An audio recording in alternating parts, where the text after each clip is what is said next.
Punjabi radio ਜੀ ਵੈਸੇ ਸੁਣ ਰਹੇ ਸਾਰੇ ਸਰੋਤਿਆਂ ਨੂੰ ਬਲਵਿੰਦਰ ਕੌਰ ਵੱਲੋਂ ਪਿਆਰ ਭਰੀ ਸਤਿ ਸ਼੍ਰੀ ਅਕਾਲ। ਪ੍ਰੋਗਰਾਮ ਹੈ ਜੀ ਖਬਰ ਤੇ ਨਜ਼ਰ। ਪ੍ਰੋਗਰਾਮ ਦੇ ਵਿੱਚ ਅੱਜ ਸਾਡੇ ਨਾਲ ਹੋਣਗੇ ਸੁਸ਼ੀਲ ਦੋਸਾਂਝ, ਦੱਸਣਗੇ ਕਿ ਅੱਜ ਉਹ ਪਿਛਲੇ ਦਿਨੀ ਇਲੈਕਸ਼ਨ ਹੋਈ ਆ ਉਸ ਦੇ ਵਿੱਚ ਕੀ ਕੁਛ ਵਾਪਰਿਆ ਆ ਤੇ ਕੀ ਹੋਇਆ ਆ ਤੇ ਕੀ ਕੁਛ ਹੋਣ ਵਾਲਾ ਹੈ, ਉਹਨਾਂ ਦੇ ਨਾਲ ਆਪਾਂ ਗੱਲਬਾਤ ਕਰਾਂਗੇ। ਤੁਸੀਂ ਪੰਜਾਬੀ ਰੇਡੀਓ ਜੀ ਵੈਸੇ ਨੂੰ ਸੁਣ ਸਕਦੇ ਜੀ ਰੇਡੀਓ ਸੈੱਟ ਤੇ, ਨੈੱਟ ਤੇ, ਫੋਨ ਤੇ।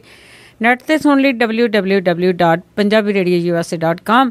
ਜੇ ਤੁਸੀਂ ਇਸ ਨੂੰ ਫੋਨ ਤੇ ਡਾਇਲ ਕਰਕੇ ਸੁਣਨਾ ਆ USA ਲਈ 8325515029, 6054756868, ਕੈਨੇਡਾ ਲਈ 6479579633, 778-656-0460, 604-670-9696, 587-315-0587, Italy ਲਈ 39-689-970-694, UK ਲਈ 3300101100, France ਲਈ 33-180142595, ਆਸਟ੍ਰੇਲੀਆ ਲਈ 0280805601। ਇਹਨਾਂ ਨੰਬਰਾਂ ਤੇ ਡਾਇਲ ਕਰਕੇ ਤੁਸੀਂ ਪੰਜਾਬੀ ਰੇਡੀਓ USA ਨੂੰ ਸੁਣ ਸਕਦੇ ਹੋ ਜੀ। ਹੁਣ ਆਪਾਂ ਗੱਲਬਾਤ ਕਰਾਂਗੇ ਸੁਸ਼ੀਲ ਦੋਸਾਂਝ ਹੋਣਾ ਨਾਲ। ਸੁਸ਼ੀਲ ਦੋਸਾਂਝ ਜੀ ਸਤਿ ਸ਼੍ਰੀ ਅਕਾਲ, ਸਵਾਗਤ ਹੈ ਜੀ। ਬਹੁਤ ਬਹੁਤ ਮਿਹਰਬਾਨੀ ਬਲਵਿੰਦਰ ਜੀ ਤੇ ਪੰਜਾਬੀ ਰੇਡੀਓ USA ਦੇ ਸਾਰੇ ਸਰੋਤਿਆਂ ਨੂੰ ਵੀ ਸੁਸ਼ੀਲ ਦੋਸਾਂਝ ਦੀ ਪਿਆਰ ਭਰੀ ਸਤਿ ਸ਼੍ਰੀ ਅਕਾਲ, ਆਦਾਬ ਤੇ ਨਮਸਕਾਰ। ਪਿਆਰੇ ਦੋਸਤੋ, ਖਬਰ ਤੇ ਨਜ਼ਰ ਪ੍ਰੋਗਰਾਮ ਦੇ ਵਿੱਚ ਤੁਹਾਡੇ ਲਈ ਅਸੀਂ ਕੁਝ ਚੀਜ਼ਾਂ ਜਿਹੜੀਆਂ ਖਾਸ ਤੌਰ ਤੇ ਭਾਰਤੀ ਪੋਲੀਟਿਕਸ ਦੇ ਵਿੱਚ ਵਾਪਰੀਆਂ ਸਿਰਫ 2 ਦਿਨ ਦੇ ਵਿੱਚ 24 ਘੰਟਿਆਂ ਦੇ ਵਿੱਚ ਉਹਨਾਂ ਤੇ ਚਰਚਾ ਕਰਾਂਗੇ। ਸਾਡੇ ਨਾਲ ਨੇ ਬਲਵਿੰਦਰ ਜੀ ਤੇ ਨਾਲ ਪੰਜਾਬ ਦੀ ਪੋਲੀਟਿਕਸ ਜਿਹੜੀ ਹੈ ਉਹਦੇ ਤੇ ਕਿਸ ਕਿਸਮ ਦੇ ਅਸਰ ਰਹਿਣਗੇ। ਦਿੱਲੀ ਦੇ ਵਿੱਚ ਜਿਹੜਾ ਹਿਸਟੋਰੀਕਲ ਇੱਕ ਘਟਨਾ ਚੱਕਰ ਵਾਪਰਿਆ ਉਹਦਾ ਜ਼ਿਕਰ ਵੀ ਕਰਾਂਗੇ ਤੇ ਗੱਲਬਾਤ ਦਾ ਸਿਲਸਿਲਾ ਸ਼ੁਰੂ ਕਰਨਗੇ ਬਲਵਿੰਦਰ ਜੀ। ਅਜੀ ਸੁਸ਼ੀਲ ਜੀ, ਆਪਾਂ ਜਿਵੇਂ ਹੁਣੇ ਜਿਹੇ ਘਟਨਾਕ੍ਰਮ ਹੋ ਕੇ ਹਟਿਆ, ਇਲੈਕਸ਼ਨਾਂ ਹੋ ਕੇ ਹਟੀਆਂ ਆਮ ਆਦਮੀ ਪਾਰਟੀ ਦੀਆਂ, ਤੇ ਉਹਨਾਂ ਦੀ ਜਿਹੜੀ ਹੁੰਜਾ ਫੇਰ ਜਿੱਤਿਆ ਉਹਦੇ ਤੇ ਪਹਿਲਾਂ ਆਪਾਂ ਗੱਲਬਾਤ ਕਰਦੇ ਹਾਂ ਕਿ ਦਿੱਲੀ ਦੇ ਵਿੱਚ ਜਿਹੜੀ ਐਡੀ ਵੱਡੀ ਜਿੱਤ ਹੋਈ ਆ, ਇਹ ਪੋਲ ਤੇ ਸਾਰਿਆਂ ਨੇ ਦੱਸਿਆ ਕਿ ਐਗਜ਼ਿਟ ਪੋਲ ਕੀ ਹੋਊਗੇ। ਖੁਦ ਪਾਰਟੀ ਵਾਲਿਆਂ ਨੇ ਵੀ ਐਡੀ ਵੱਡੀ ਉਹਨਾਂ ਨੂੰ ਆਸ ਨਹੀਂ ਸੀ ਕਿ ਇੰਨੀਆਂ ਸੀਟਾਂ ਲੈ ਜਾਵਾਂਗੇ, ਐਡੀ ਵੱਡੀ ਜਿੱਤ ਹੋਊਗੀ। ਕੀ ਕਾਰਨ ਹੋ ਸਕਦੇ ਆ ਇਸ ਦੇ ਪਿੱਛੇ ਕਿ ਉਹਨਾਂ ਨੂੰ ਐਡੀ ਵੱਡੀ ਜਿੱਤ ਹੋਈ ਆ? ਬਲਵਿੰਦਰ ਜੀ, ਦਿੱਲੀ ਦੇ ਵਿੱਚ ਬੜੀ ਹਿਸਟੋਰੀਕਲ ਵਿਕਟਰੀ ਜਿਹੜੀ ਹੈ ਅਸੀਂ ਜਿਹੜੀ ਉੱਤੇ ਚਰਚਾ ਕਰ ਰਹੇ ਹਾਂ ਆਮ ਆਦਮੀ ਪਾਰਟੀ ਦੀ। 70 ਦੇ ਵਿੱਚੋਂ 67 ਸੀਟਾਂ ਯਾਨੀ ਸਕਸੈਸ ਰੇਟ ਜਿਹੜਾ ਉਹ 95% ਹੈ। ਹਿੰਦੁਸਤਾਨ 'ਚ ਕਦੀ ਏਦਾਂ ਨਹੀਂ ਵਾਪਰਿਆ। ਹਿੰਦੁਸਤਾਨ 'ਚ 542 ਦੇ ਵਿੱਚੋਂ 415 ਲੋਕ ਸਭਾ ਦੀਆਂ ਸੀਟਾਂ ਜਿੱਤੀਆਂ ਸੀ ਰਾਜੀਵ ਗਾਂਧੀ ਨੇ 1984 ਤੋਂ ਬਾਅਦ। ਉਹ ਇੱਕ ਹਮਦਰਦੀ ਦੀ ਲਹਿਰ ਜਿਹੜੀ ਆ ਇੰਦਰਾ ਗਾਂਧੀ ਦੇ ਕਤਲ ਤੋਂ ਬਾਅਦ ਜਿਹੜੀ ਚੱਲੀ, ਉਹਨੂੰ ਉਹ ਵੀ ਤੁਸੀਂ 82% ਉਹਦਾ ਸਕਸੈਸ ਰੇਟ ਸੀ। ਪਿਛਲੀਆਂ ਚੋਣਾਂ ਜਿਹੜੀਆਂ ਰਾਜਸਥਾਨ ਦੇ ਵਿੱਚ ਹੋਈਆਂ ਉਹਦੇ ਵਿੱਚ 163 ਸੀਟਾਂ ਜਿੱਤੀਆਂ ਰਾਜਸਥਾਨ ਦੇ ਵਿੱਚ ਵਸੁੰਧਰਾ ਰਾਜੇ ਨੇ, ਉਹਦਾ ਸਕਸੈਸ ਰੇਟ ਵੀ ਜਿਹੜਾ ਆ ਉਹ 85% ਤੱਕ ਸੀ। ਪਰ ਦਿੱਲੀ ਦੇ ਵਿੱਚ 17 ਦੇ ਵਿੱਚੋਂ 67 ਸੀਟਾਂ ਜਿੱਤਣੀਆਂ, 95% ਤੋਂ ਵੀ ਉੱਪਰ ਸਕਸੈਸ ਰੇਟ, ਇਹ ਆਪਣੇ ਆਪ ਦੇ ਵਿੱਚ ਬਹੁਤ ਜ਼ਿਆਦਾ ਹੈਰਾਨੀ ਪੈਦਾ ਕਰਦਾ। ਤੇ ਹੈਰਾਨੀ ਜਿਹੜੀ ਹੈ ਕੇਵਲ ਸਾਨੂੰ ਨਹੀਂ ਹੈ, ਇਹ ਹੈਰਾਨੀ ਖੁਦ ਆਮ ਆਦਮੀ ਪਾਰਟੀ ਦੇ ਲੋਕਾਂ ਨੂੰ ਹੈ, ਆਮ ਆਦਮੀ ਪਾਰਟੀ ਦੀ ਲੀਡਰਸ਼ਿਪ ਨੂੰ ਹੈ। ਕਿਉਂਕਿ ਆਮ ਆਦਮੀ ਪਾਰਟੀ ਨੇ ਵੀ ਇਸ ਤਰ੍ਹਾਂ ਤਵੱਕੋ ਨਹੀਂ ਕੀਤੀ ਸੀ ਕਿ ਅਸੀਂ ਇੰਨੀ ਵੱਡੀ ਜਿੱਤ ਹਾਸਲ ਕਰਾਂਗੇ। ਔਰ ਸਵਾਲ ਹੈ ਕਿ ਐਗਜ਼ਿਟ ਪੋਲ ਜਾਂ ਉਸ ਤੋਂ ਪਹਿਲਾਂ ਓਪੀਨੀਅਨ ਪੋਲ ਜਿੰਨੇ ਵੀ ਆਏ ਉਹਨਾਂ ਨੇ ਇਸ ਲੈਵਲ ਦੇ ਉੱਤੇ ਨਹੀਂ ਸੀ ਸੋਚਿਆ ਬਿਲਕੁਲ ਵੀ। ਐਗਜ਼ਿਟ ਪੋਲ ਜਿਹੜੇ ਆ ਵੱਧ ਤੋਂ ਵੱਧ ਕਿੰਨੀਆਂ ਸੀਟਾਂ ਦੇ ਰਹੇ ਸੀ? ਔਸਤਨ 40+ ਦੇ ਰਹੇ ਸੀ। ਜਿਹੜੇ ਸਾਰੇ ਐਗਜ਼ਿਟ ਪੋਲ ਸੀ ਉਹ ਔਸਤਨ 40+ ਸੀਟਾਂ ਤੇ ਆਮ ਆਦਮੀ ਪਾਰਟੀ ਨੂੰ ਲੈ ਕੇ ਜਾ ਰਹੇ ਸੀ। ਇੱਕ ਇੰਡੀਆ ਟੂਡੇ ਗਰੁੱਪ ਸੀ ਜਿਹਨੇ 31 ਤੋਂ 48 ਸੀਟਾਂ ਤੱਕ ਦਿੱਤੀਆਂ ਆਮ ਆਦਮੀ ਪਾਰਟੀ ਨੂੰ। ਤੇ ਹੋਰ ਦੱਸਾਂ ਮੈਂ ਤੁਹਾਨੂੰ, ਜਿਹੜਾ ਮੈਂ ਤੁਹਾਨੂੰ ਕਹਿ ਰਿਹਾ ਵੀ ਹੈਰਾਨ ਆਮ ਆਦਮੀ ਪਾਰਟੀ ਦੀ ਲੀਡਰਸ਼ਿਪ ਵੀ ਹੈ। ਆਮ ਆਦਮੀ ਪਾਰਟੀ ਦੇ ਵਿੱਚ ਇੱਕ ਸੀਨੀਅਰ ਜਰਨਲਿਸਟ ਜਿਹੜੇ ਆ ਯੋਗਿੰਦਰ ਯਾਦਵ, ਕਿਸੇ ਵੇਲੇ ਜਿਹੜੇ ਆ ਉਹ ਜਿਹੜੀਆਂ ਇਲੈਕਸ਼ਨਸ ਹੁੰਦੀਆਂ ਉਹਦਾ ਓਪੀਨੀਅਨ ਪੋਲ ਜਾਂ ਉਹਨਾਂ ਦੇ ਐਗਜ਼ਿਟ ਪੋਲ ਕਰਿਆ ਕਰਦੇ ਸੀ। ਬੜੇ ਸਟੀਕ ਕਿਸਮ ਦੇ ਉਹ ਕਰਦੇ ਰਹੇ ਆ। ਜੋਗਿੰਦਰ ਯਾਦਵ ਦੀ ਅਗਵਾਈ ਦੇ ਵਿੱਚ ਆਮ ਆਦਮੀ ਪਾਰਟੀ ਨੇ ਇੱਕ ਚੋਣਾਂ ਤੋਂ ਪਹਿਲਾਂ ਜਿਹੜਾ ਸਰਵੇ ਕਰਾਇਆ ਜਿਹਦੇ 'ਚ ਉਹਨਾਂ ਨੇ ਦਾਅਵਾ ਕੀਤਾ ਕਿ ਅਸੀਂ 57 ਸੀਟਾਂ ਜਿੱਤਾਂਗੇ। ਯਾਨੀ ਆਮ ਆਦਮੀ ਪਾਰਟੀ 57 ਸੀਟਾਂ ਤੇ ਖੜੀ ਸੀ। ਜਦੋਂ ਉਹ ਕਹਿ ਰਹੇ ਸੀ ਪੱਤਰਕਾਰ ਉਹਨਾਂ ਨੂੰ ਮਖੌਲ ਕਰਦੇ ਸੀ। ਉਹ ਕਹਿੰਦੇ ਸੀ 57 ਸੀਟਾਂ ਜਿੱਤ ਰਿਹਾ ਤੁਸੀਂ ਜੋਗਿੰਦਰ ਯਾਦਵ ਜੀ, ਤੁਸੀਂ ਹੁਣ ਜਰਨਲਿਸਟ ਤੋਂ ਬਣ ਗਏ ਸਿਆਸੀ ਲੀਡਰ, ਵੀ ਤੁਸੀਂ ਵੀ ਝੂਠ ਬੋਲਣ ਲੱਗ ਪਏ ਜਿੱਦਾਂ ਬਾਕੀ ਸਿਆਸੀ ਲੀਡਰ ਝੂਠ ਬੋਲਦੇ ਆ। ਯਾਨੀ ਪੱਤਰਕਾਰ ਹੱਸਦੇ ਸੀ। ਬਾਅਦ ਜਦੋਂ ਰਿਜ਼ਲਟ ਆਏ ਆ 57 ਦੀ ਥਾਂ ਤੇ 67 ਸੀਟਾਂ ਹੋਈਆਂ, ਯਾਨੀ ਆਮ ਆਦਮੀ ਪਾਰਟੀ ਦੀ ਆਪਣੀ ਸੋਚ ਤੋਂ ਵੀ 10 ਸੀਟਾਂ ਵੱਧ ਜਾਣਾ। ਇਸ ਲਾਜ਼ਮੀ ਤੌਰ ਦੇ ਉੱਤੇ ਇਹ ਇਸ ਤਰ੍ਹਾਂ ਦੇ ਇਤਿਹਾਸ ਦੇ ਵਿੱਚ ਕਦੀ ਨਹੀਂ ਵਾਪਰਿਆ। ਹੁਣ ਸਵਾਲ ਜਿਹੜਾ ਤੁਹਾਡਾ ਉਹ ਇਹ ਹੈ ਵੀ ਇਸ ਹਿਸਟੋਰੀਕਲ ਵਿਕਟਰੀ ਜਿਹੜੀ ਅਣਕਿਆਸੀ ਐਡੀ ਵੱਡੀ ਜਿੱਤ ਹੈ, ਇਹਦੇ ਕੀ ਕਾਰਨ ਹੋ ਸਕਦੇ ਆਮ ਆਦਮੀ ਪਾਰਟੀ ਲਈ? ਜੇ ਆਮ ਆਦਮੀ ਪਾਰਟੀ ਦੇ ਨਜ਼ਰੀਏ ਤੋਂ ਸੋਚੀਏ ਤਾਂ ਜਿਹੜਾ ਸਭ ਤੋਂ ਵੱਡਾ ਮਸਲਾ ਇਹ ਆਉਂਦਾ ਹੈ ਵੀ ਆਮ ਆਦਮੀ ਪਾਰਟੀ ਨੇ ਦਿੱਲੀ ਦੀ ਜਨਤਾ ਨੂੰ ਜਿਹੜੀ ਪਹਿਲਾਂ 49 ਦਿਨ ਦੀ ਸਰਕਾਰ ਦਿੱਤੀ ਸੀ, ਉਸ ਸਰਕਾਰ ਦੇ ਦੌਰਾਨ 49 ਦਿਨਾਂ ਦੇ ਵਿੱਚ ਦਿੱਲੀ ਦੀ ਜਨਤਾ ਨੂੰ ਕੁਝ ਏਦਾਂ ਦਾ ਦੇ ਦਿੱਤਾ ਜਾਂ ਏਦਾਂ ਦਾ ਦੇਣ ਦੀ ਉਮੀਦ ਜਗਾ ਦਿੱਤੀ ਕਿ ਜੇ ਇਹੀ ਆਉਣਗੇ ਇਹੀ ਸਾਡਾ ਜਿਹੜਾ ਦਿੱਲੀ ਦੀ ਜਨਤਾ ਦੇ ਜਿਹੜੇ ਮਸਲੇ ਉਹ ਹੱਲ ਕਰ ਸਕਦੇ ਆ ਜੀ। ਯਾਨੀ ਜਿਸ ਮੀਡੀਆ ਨੇ 49 ਦਿਨ ਦੀ ਸਰਕਾਰ ਤੋਂ ਬਾਅਦ ਜਿਹੜਾ ਰਿਜ਼ਾਈਨ ਕੀਤਾ ਅਰਵਿੰਦ ਕੇਜਰੀਵਾਲ ਨੇ, ਜਿਸ ਮੀਡੀਆ ਨੇ ਉਹਨੂੰ ਭਗੌੜਾ ਐਲਾਨਿਆ, ਅੱਜ ਉਹੀ ਮੀਡੀਆ ਜਿਹੜਾ ਆ ਆਪਣੇ ਸਿਰ ਤੇ ਬਿਠਾ ਕੇ ਬੈਠਾ ਅਰਵਿੰਦ ਕੇਜਰੀਵਾਲ ਨੂੰ। ਪਰ ਦਿੱਲੀ ਦੀ ਜਨਤਾ ਨੇ ਮੀਡੀਆ ਨੇ ਭਗੌੜਾ ਪ੍ਰਚਾਰਿਆ ਵੀ ਮੀਡੀਆ ਕਹਿੰਦਾ ਸੀ ਅਰਵਿੰਦ ਕੇਜਰੀਵਾਲ ਭਗੌੜਾ। ਮੀਡੀਆ ਨੇ ਨਰਿੰਦਰ ਮੋਦੀ ਦੀ ਗੱਲ ਨੂੰ ਲੋਕਾਂ ਤੱਕ ਪਹੁੰਚਾਇਆ ਕਿ ਨਰਿੰਦਰ ਮੋਦੀ ਕਹਿੰਦੇ ਆ ਕਿ ਇਹ ਤਾਂ ਨਕਸਲੀ ਹੈ, ਪਰ ਲੋਕਾਂ ਦੇ ਦਿਲ 'ਚ ਬੈਠੇ ਸੀ ਅਰਵਿੰਦ ਕੇਜਰੀਵਾਲ ਤੇ ਉਹਨਾਂ ਦੀ ਪਾਰਟੀ। ਦੂਜੀ ਗੱਲ, ਉਹਨਾਂ ਨੇ ਦਿੱਲੀ ਦੀ ਜਨਤਾ ਦੀ ਨਬਜ਼ ਤੇ ਹੱਥ ਰੱਖੀ। ਦਿੱਲੀ ਦੀ ਜਨਤਾ ਦੇ ਜਿਹੜੇ ਮਸਲੇ ਸੀ, ਖਾਸ ਤੌਰ ਤੇ ਬਿਜਲੀ ਦਾ ਮਸਲਾ, ਪਾਣੀ ਦਾ ਮਸਲਾ, ਉਸ ਮਸਲਿਆਂ ਦੇ ਉੱਤੇ ਜਿਹੜੀ ਅਰਵਿੰਦ ਕੇਜਰੀਵਾਲ ਦੀ ਅਗਵਾਈ ਦੇ ਵਿੱਚ ਆਮ ਆਦਮੀ ਪਾਰਟੀ ਨੇ ਬਕਾਇਦਾ ਇੱਕ ਵਿਜ਼ਨ ਡਾਕੂਮੈਂਟ ਜਿਹੜਾ ਸਾਹਮਣੇ ਲੈ ਕੇ ਆਂਦਾ ਵੀ ਅਸੀਂ ਇਸ ਤਰ੍ਹਾਂ ਦਿੱਲੀ ਦੀ ਜਨਤਾ ਨੂੰ ਸਸਤੀ ਬਿਜਲੀ ਦੇਵਾਂਗੇ। 50% ਡਾਊਨ ਕੀਤੇ ਵੀ ਸੀ 49 ਦਿਨ ਦੀ ਸਰਕਾਰ ਦੇ ਚੱਲਦਿਆਂ ਬਿਜਲੀ ਦੇ ਬਿੱਲ। ਅਸੀਂ ਪਾਣੀ, ਦਿੱਲੀ ਦੇ ਲੋਕਾਂ ਨੂੰ ਪਾਣੀ ਬਹੁਤ ਵੱਡੀ ਪ੍ਰੋਬਲਮ ਹੈ ਤੇ ਉਹ ਪਾਣੀ ਦੀ ਉਪਲਬਧਤਾ ਜਿਹੜੀ ਹੈ ਦਿੱਲੀ ਦੇ ਵਿੱਚ, ਉਹ ਅਰਵਿੰਦ ਕੇਜਰੀਵਾਲ ਨੇ ਜਿਹੜਾ ਵਾਅਦਾ ਹੀ ਨਹੀਂ ਕੀਤਾ, ਉਹਦੇ ਵਾਸਤੇ ਅਰਵਿੰਦ ਕੇਜਰੀਵਾਲ ਨੇ ਲੋਕਾਂ ਨੂੰ 49 ਦਿਨ ਦੀ ਸਰਕਾਰ ਦੇ ਵਿੱਚ ਉਹ ਸਾਰੀਆਂ ਚੀਜ਼ਾਂ ਅਮਲੀ ਰੂਪ ਕਰਕੇ ਦਿਖਾਈਆਂ। ਫਿਰ ਅਗਲੀ ਗੱਲ ਜਿਹੜੀ ਸਭ ਤੋਂ ਵੱਡੀ ਗੱਲ ਹੈ ਉਹ ਹੈਗੀ ਸਟਰਕਚਰ ਦੀ। ਉਹ ਸਟਰਕਚਰ ਦੀ ਗੱਲ ਜਿਹੜੀ ਪਾਰਟੀ ਦੀ ਜਿਹੜੀ ਆਰਗੇਨਾਈਜੇਸ਼ਨ ਹੁੰਦੀ ਹੈ ਉਹਦਾ ਸਟਰਕਚਰ ਉਹ ਬਿਲਡ ਕੀਤਾ। 49 ਦਿਨ ਦੀ ਸਰਕਾਰ ਤੋਂ ਬਾਅਦ ਜਦੋਂ ਲੋਕ ਸਭਾ ਦੀਆਂ ਚੋਣਾਂ ਹੋਈਆਂ, ਲੋਕ ਸਭਾ ਚੋਣਾਂ 'ਚ ਆਮ ਆਦਮੀ ਪਾਰਟੀ ਹਾਰ ਗਈ, ਇੱਕ ਵੀ ਸੀਟ ਨਹੀਂ ਜਿੱਤੀ। ਉਸ ਤੋਂ ਬਾਅਦ ਇੱਕ ਮੰਥਨ ਹੋਇਆ 3 ਦਿਨ ਦਾ। ਉਹ 3 ਦਿਨ ਦਾ ਜਿਹੜਾ ਮੰਥਨ ਸੀ ਉਹਦੇ ਵਿੱਚ ਇੱਕ ਸਭ ਤੋਂ ਵੱਡਾ ਪੁਆਇੰਟ ਜਿਹੜਾ ਮੈਂ ਕੱਲ ਵੀ ਗੱਲ ਕਰ ਰਿਹਾ ਸੀ, ਜਦੋਂ ਰਾਜ ਕਰਨਵੀਰ ਹੋਰਾਂ ਨਾਲ ਗੱਲ ਹੋ ਰਹੀ ਸੀ, ਮੈਂ ਕੱਲ ਵੀ ਕਹਿ ਰਿਹਾ ਸੀ ਜਦੋਂ ਪੰਜਾਬ ਦੇ ਹਵਾਲੇ ਨਾਲ ਅਸੀਂ ਗੱਲ ਕਰਦੇ ਹਾਂ ਕਿ ਪੰਜਾਬ 'ਚ ਜੇ ਆਮ ਆਦਮੀ ਪਾਰਟੀ ਆਏਗੀ ਤਾਂ ਕੀ ਕਰ ਸਕਦੀ ਹੈ, ਜਦੋਂ ਮੈਂ ਕੱਲ ਸ਼ੰਕਾ ਜ਼ਾਹਰ ਕਰ ਰਿਹਾ ਸੀ ਵੀ ਸਟਰਕਚਰ ਜਿਹੜਾ ਆਮ ਆਦਮੀ ਪਾਰਟੀ ਦਾ ਪੰਜਾਬ ਦੇ ਵਿੱਚ ਜਿਹੜਾ ਡਿਵੈਲਪ ਨਹੀਂ ਹੋ ਸਕਿਆ। ਇਹ ਗੱਲ ਆਸ਼ੂਤੋਸ਼ ਨੇ, ਜਿਹੜਾ ਸੀਨੀਅਰ ਲੀਡਰ ਹੈ ਆਮ ਆਦਮੀ ਪਾਰਟੀ ਦਾ, ਉਹਨੇ ਕੱਲ ਇੱਕ ਚੈਨਲ ਤੇ ਮੈਂ ਸੁਣ ਰਿਹਾ ਸੀ, ਉਹਨੇ ਇਹ ਗੱਲ ਮੰਨੀ ਵੀ ਅਸੀਂ ਜਦੋਂ ਲੋਕ ਸਭਾ ਦੀਆਂ ਚੋਣਾਂ ਹਾਰ ਗਏ, ਅਸੀਂ ਬੈਠ ਕੇ 3 ਦਿਨ ਮੰਥਨ ਕਰਦੇ ਰਹੇ ਵੀ ਸਾਡੀ ਹਾਰ ਦਾ ਕਾਰਨ ਕੀ ਹੈ, ਤੇ ਉਹਦੇ 'ਚ ਇੱਕ ਕਾਰਨ ਲੱਭਿਆ ਵੀ ਅਸੀਂ ਸਟਰਕਚਰ ਆਪਣਾ ਬਿਲਡ ਨਹੀਂ ਕਰ ਸਕੇ। ਅਸੀਂ ਬੂਥ ਲੈਵਲ ਤੱਕ, ਗਲੀ ਤੱਕ, ਮੁਹੱਲੇ ਤੱਕ ਆਪਣੀ ਪਾਰਟੀ ਜਿਹੜੀ ਹੈ ਉਹਨੂੰ ਆਰਗੇਨਾਈਜ਼ ਨਹੀਂ ਕਰ ਸਕੇ। ਇਸ ਕਰਕੇ ਇਹਨਾਂ ਦਿਨਾਂ ਦੇ ਵਿੱਚ ਸਭ ਤੋਂ ਵੱਡਾ ਕੰਮ ਇਹ ਕੀਤਾ ਆਮ ਆਦਮੀ ਪਾਰਟੀ ਨੇ, ਆਪਣੀ ਪਾਰਟੀ ਨੂੰ ਵਿਸਥਾਰਿਆ, ਆਪਣੀ ਪਾਰਟੀ ਨੂੰ ਗਲੀ ਤੱਕ, ਮੁਹੱਲੇ ਤੱਕ, ਯਾਨੀ ਬੂਥ ਲੈਵਲ ਤੱਕ ਉਹ ਲੈ ਕੇ ਗਏ। ਤੇ ਸਭ ਤੋਂ ਵੱਡੀ ਜਿਹੜੀ ਗੱਲ ਹੋਰ ਹੈ ਇਹਦੇ ਨਾਲ ਜੁੜੀ ਹੋਈ ਸਟਰਕਚਰ ਦੇ ਨਾਲ, ਉਹ ਹੈ ਉਹਨਾਂ ਦਾ ਜਿਹੜੀ ਲਾਈਫ ਲਾਈਨ ਹੈ ਦਿੱਲੀ ਦੀ, ਆਟੋ ਤੇ ਮੈਟਰੋ, ਆਟੋ ਡਰਾਈਵਰ ਤੇ ਮੈਟਰੋ, ਉੱਥੇ ਧਾਵਾ ਬੋਲਿਆ ਉਹਨਾਂ ਨੇ। 49 ਦਿਨ ਦੀ ਸਰਕਾਰ ਦੇ ਚੱਲਦਿਆਂ ਆਟੋ ਜਿਹੜੇ ਜਿੱਦਾਂ NCR ਕਹਿੰਦੇ ਦਿੱਲੀ ਦੇ ਆਲੇ ਦੁਆਲੇ ਜਿੰਨੇ ਇਲਾਕੇ, ਗਾਜ਼ੀਆਬਾਦ, ਨੋਇਡਾ ਵਗੈਰਾ, ਉੱਥੇ ਤੱਕ ਆਟੋ ਜਿਹੜੇ ਉਹਨਾਂ ਦੇ ਪਰਮਿਟ ਵਧਾ ਦਿੱਤੇ। ਆਟੋ ਡਰਾਈਵਰ ਖੁਸ਼, ਜਿਹੜੇ ਦਿੱਲੀ ਤੋਂ ਬਾਹਰ ਨਹੀਂ ਸੀ ਜਾ ਸਕਦੇ, ਆਟੋ ਡਰਾਈਵਰ ਉਹ ਨੋਇਡਾ ਤੱਕ ਜਾਣ ਲੱਗ ਪਏ, ਪਾਲਮ ਤੋਂ ਅੱਗੇ ਜਾ ਕੇ ਗੁੜਗਾਉਂ ਤੱਕ ਜਾਣ ਲੱਗ ਪਏ, ਗਾਜ਼ੀਆਬਾਦ ਤੱਕ ਜਾਣ ਲੱਗ ਪਏ। ਉਹ ਜਿਹੜੇ ਆਟੋ ਡਰਾਈਵਰ ਹੈ ਲਾਈਫ ਲਾਈਨ ਹੈ ਦਿੱਲੀ ਦੇ, ਉਹ ਕੇਵਲ ਹਮਾਇਤੀ ਨਹੀਂ ਸੀ, ਵੋਟਰ ਨਹੀਂ ਸੀ ਆਮ ਆਦਮੀ ਪਾਰਟੀ ਦੇ, ਉਹ ਆਮ ਆਦਮੀ ਪਾਰਟੀ ਦੇ ਵਰਕਰ ਬਣ ਕੇ ਸਾਰੀ ਦਿੱਲੀ 'ਚ ਘੁੰਮਦੇ ਰਹੇ। ਇਸ ਤੋਂ ਵੱਡਾ ਵਰਕਰ ਕਿਹੜਾ ਮਿਲਣਾ ਸੀ? ਜਿਹੜਾ ਆਟੋ ਡਰਾਈਵਰ ਹੈ, ਹਰ ਥਾਂ ਅਪਰੋਚ ਕਰਦਾ। ਏਦਾਂ ਹੀ ਜਿਹੜੀ ਮੈਟਰੋ 'ਚ ਜਿਹੜੇ ਲੋਕ ਸਫ਼ਰ ਕਰਦੇ ਸੀ, ਉੱਥੇ ਚਰਚਾ ਚਲਾਤੀ ਆਮ ਆਦਮੀ ਪਾਰਟੀ ਨੇ ਵੀ ਜੇ ਤੁਸੀਂ ਜੇ ਦਿੱਲੀ ਵਾਲਿਆਂ ਨੇ ਆਪਣਾ ਭਲਾ ਚਾਹਣਾ ਹੈ ਜਾਂ ਭਲਾ ਕਰਨਾ ਹੈ ਤਾਂ ਆਮ ਆਦਮੀ ਪਾਰਟੀ ਤੋਂ ਬਿਨਾਂ ਤੁਹਾਡਾ ਕੋਈ ਵੀ ਬੇਲੀ ਨਹੀਂ ਹੈ। ਆਮ ਆਦਮੀ ਦਾ ਬੇਲੀ ਕੌਣ? ਆਮ ਆਦਮੀ ਪਾਰਟੀ ਵਾਲੇ। ਇਹ ਗੱਲਾਂ ਉਹਨਾਂ ਨੇ ਜਤਾ ਦਿੱਤੀਆਂ ਲੋਕਾਂ ਨੂੰ। ਯਾਨੀ ਆਖਰੀ ਗੱਲ ਤੁਹਾਡੇ ਸਵਾਲ ਦੇ ਜਵਾਬ 'ਚ ਮੈਂ ਕਹਿ ਰਿਹਾ ਵੀ ਇਹ ਜਿਹੜੀ ਜੰਗ ਹੋਈ ਹੈ ਦਿੱਲੀ ਦੇ ਵਿੱਚ, ਇਹ ਭਾਰਤ ਤੇ ਇੰਡੀਆ ਦੀ ਜੰਗ ਹੋਈ ਹੈ। ਇਹਦੇ 'ਚ ਇੰਡੀਆ ਹਾਰ ਗਿਆ ਤੇ ਭਾਰਤ ਜਿੱਤ ਗਿਆ ਜੀ। ਹਾਂਜੀ, ਤੇ ਕੱਲ ਤੱਕ ਜਿਹੜੀ ਜੀ ਮੋਦੀ ਦੀ ਹਵਾ ਸੀਗੀ, ਮੋਦੀ ਦੀ ਲਹਿਰ ਸੀਗੀ, ਉਹ ਤਾਂ ਠੁੱਸ ਹੋ ਗਈ ਆ। ਪਰ ਹੁਣ ਉਹਨੂੰ ਮਿਹਣੇ ਵੀ ਸਹਾਰਨੇ ਪੈ ਰਹੇ ਆ ਕਿ ਜਿਹੜੇ ਆਪ ਮਿਹਣੇ ਮਾਰਦੇ ਸੀ ਕਾਂਗਰਸ ਨੂੰ ਕਿ ਤੁਹਾਨੂੰ ਵਿਰੋਧੀ ਪਾਰਟੀ ਵਿੱਚ ਬੈਠਣ ਜੋਗੀਆਂ ਵੀ ਵੋਟਾਂ ਨਹੀਂ, ਪਰ ਹੁਣ ਦਿੱਲੀ ਦੀਆਂ ਵਿਧਾਨ ਸਭਾ ਦੀਆਂ ਚੋਣਾਂ ਵਿੱਚ ਇਹ BJP ਵਾਲੇ ਉੱਥੇ ਵਿਰੋਧੀ ਧਿਰ ਦੇ ਵਿੱਚ ਵੀ ਨਹੀਂ ਹੈਗੇ। ਬਹੁਤ ਖੂਬਸੂਰਤ ਤੇ ਬਹੁਤ ਹੀ ਲੌਜੀਕਲ ਜਿਹੜਾ ਤੁਹਾਡਾ ਇਹ ਕੁਐਸਚਨ ਹੈ।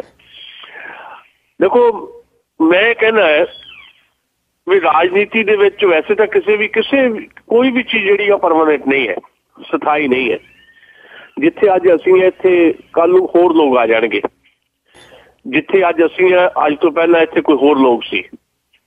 ਇਹ ਤਾਂ ਇੱਕ ਕੁਦਰਤ ਦਾ ਵੀ ਨੇਮ ਹੈ ਤੇ ਨਾਲ ਦੀ ਨਾਲ ਜਿਹੜਾ ਸਾਇੰਸ ਦਾ ਵੀ ਇੱਕ ਨੇਮ ਹੈ, ਵਿਗਿਆਨ ਦਾ ਵੀ ਇੱਕ ਨੇਮ ਹੈ, ਤੇ ਕੁਝ ਵੀ ਸਥਾਈ ਨਹੀਂ। ਤੇ ਰਾਜਨੀਤੀ ਜਿਹੜੀ ਹੈ, ਖਾਸ ਤੌਰ ਤੇ ਭਾਰਤ ਦੀ ਜਿਹੜੀ ਰਾਜਨੀਤੀ ਹੈ, ਇਹਦੇ ਵਿੱਚ ਤਾਂ ਬਿਲਕੁਲ ਵੀ ਕੁਝ ਵੀ ਸਥਾਈ ਨਹੀਂ ਹੋ ਸਕਦਾ। ਇਹ ਤਾਂ ਬੜੀ ਤੇਜ਼ੀ ਨਾਲ ਬਦਲਦਾ ਹੈ। ਇਸ ਕਰਕੇ ਜਿਹੜੇ ਰਾਜੇ ਆ ਉਹਨਾਂ ਨੂੰ ਰੰਕ ਕਦੋਂ ਬਣਨਾ ਪੈ ਜਾਣਾ ਹੈ, ਇਹ ਭਾਰਤ ਦੇ ਲੋਕ ਜਿਹੜੇ ਆ ਉਹ ਦੱਸਦੇ ਆ।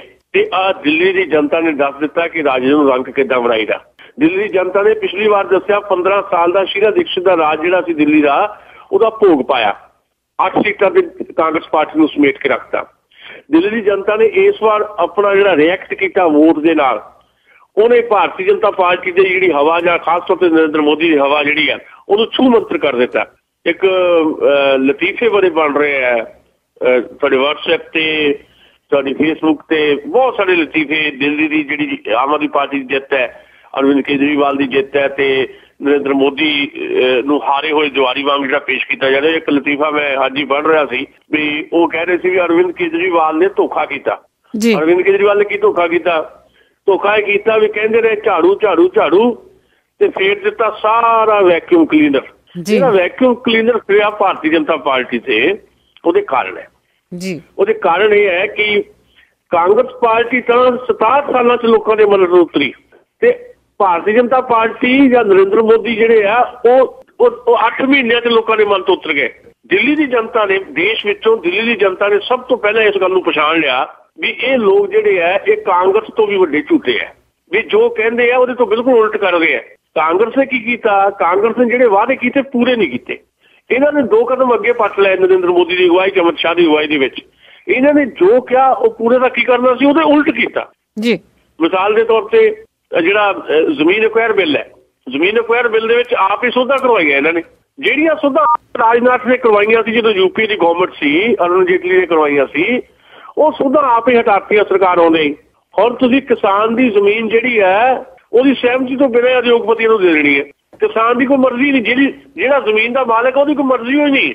ਤੇ ਦਿੱਲੀ ਦੇ ਵਿੱਚ ਕੁਝ ਜ਼ਮੀਨਾਂ ਏਦਾਂ ਦੀਆਂ ਆ ਜਿਹੜੀਆਂ ਅਰਵਿੰਦ ਕੇਜਰੀਵਾਲ ਜਿਹੜੇ ਆ ਭਾਵੇਂ ਕੇਂਦਰ ਤੇ ਡਿਪੈਂਡ ਕਰਦੇ ਆ, ਪਰ ਉਹਦੇ ਬਾਵਜੂਦ ਵੀ ਅਰਵਿੰਦ ਕੇਜਰੀਵਾਲ ਰੋਕ ਸਕਦੇ ਆ ਕਿਸੇ ਨੂੰ ਦੇਣ ਤੋਂ। ਇਹ ਦਿੱਲੀ ਦੀ ਜਨਤਾ ਨੇ ਪਛਾਣ ਲਿਆ। ਬਲੈਕ ਮਨੀ ਦਾ ਇਸ਼ੂ ਹੈ ਤੇ ਝੂਠ ਬੋਲਿਆ, ਲੋਕਾਂ ਨੂੰ ਮੂਰਖ ਬਣਾਇਆ ਭਾਰਤੀ ਜਨਤਾ ਪਾਰਟੀ ਵਾਲਿਆਂ ਨੇ।